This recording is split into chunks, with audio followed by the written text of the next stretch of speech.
How to change payment method on Uber Eats. If you have been using the Uber Eats application and wondering on how to change the payment method on it, don't worry.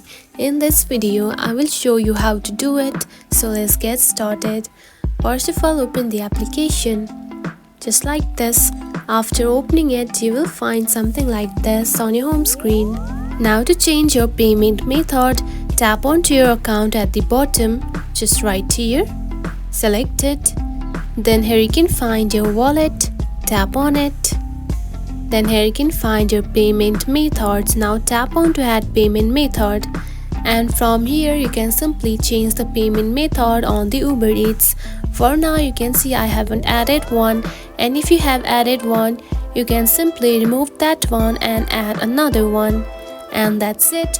This is how you can change payment method on the Uber Eats. It is a very easy process, right?